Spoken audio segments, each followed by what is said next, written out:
Pas lui en vouloir hein, s'il termine les deuxièmes. Mozzato, il a fait vraiment le max. On pourra que lui dire chapeau gamin. Hugo Hofstetter, s'il est battu, ça peut un petit peu se titiller à l'arrivée. Hein. Même si ils ont fait une très belle course Arkea Samsic. Ah oui, très grande Mais ne course. pas gagner.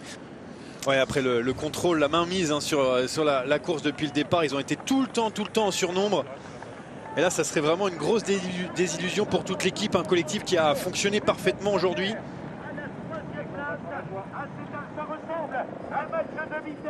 Allez. Daniel Manjas qui s'excite lui aussi. On l'entend. Ouais, il sent que les coureurs vont arriver en tout cas la tête de course et on s'observe toujours entre Luca Mozzato et Hofstetter. Je pense que Luca Mozzato aimerait bien que Hugo passe devant, donc il laisse la petite cassure, mais il peut pas trop la faire parce que sinon Connor Swift il va partir. Allez, c'est parti pour Hugo Hofstetter. Ouh là là. Attention les petits coups de coude, ça s'est bousculé dans cette dernière ligne droite. Il doit plus rester 150 mètres avec c'est bien parti quand même pour Luca Hofstetter. Mozzato dans la rue d'Hugo Hofstetter. Ça va être dur pour Luca Mozzato qui va être battu, à moins que lancé. Victoire d'Hugo Hofstetter 2 ans après. Le Français remporte une nouvelle victoire. Bah, ils peuvent être contents hein, dans l'équipe. Là, c'est vrai qu'on le disait juste avant, une deuxième place, ça aurait été vraiment mal vécu. Mais là, démonstration de force et 1 et 3.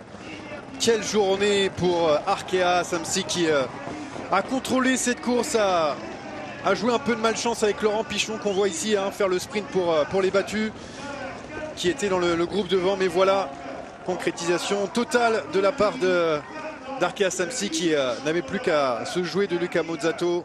On fera attention aussi parce que ça a joué un petit peu d'écoute, mais j'ai l'impression que c'est plus Luca Mozzato qui a bousculé Hugo Hofstetter. Il n'y a rien de bien méchant, je pense. C'est un petit peu houleux, mais voilà, la choix d'Hugo Hofstetter qui se lâche totalement.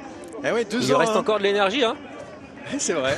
Il veut refaire un tour peut-être Hugo Hofstetter. Ça c'est l'adrénaline. Voilà, ça va retomber, mais juste après l'arrivée, évidemment la joie. Et on l'a vu faire un chute et on sent que il était frustré hein, de cette absence de victoire. En plus une belle, hein, donc grosse joie d'Hugo Hofstetter. On voit que il y avait quand même un petit écart entre Hofstetter et Luca Mozzato qui est passé devant Hugo Hofstetter et derrière il n'a jamais réussi à remonter. Luca Mozzato qui tirait la langue en plus. Non, il y a vraiment zéro regret hein, de la part de Luca Mozzato. Des fois on fait deux, bon, on peut être déçu, mais là s'il ne pouvait pas faire mieux, je pense qu'il n'y a rien à lui reprocher dans son équipe. Et Luca Mozzato qui est passé tout près de sa première victoire professionnelle. Hugo Hofstetter le petit doigt sur la bouche, il fait pas taire les critiques parce que personne vraiment ne l'a critiqué. Non, mais c'est juste plus pour lui, je pense. Ouais, je pense, ouais. C'est une espèce de, pas de critique perso, mais c'est lui, il sait très bien hein, qu'il s'est raté quelques fois ou alors que ça s'est mal goupillé. Et là, il dit bon bah ouais, les gars, c'est bon, je l'ai fait. Il se l'est prouvé à lui-même qu'il savait encore gagner une course.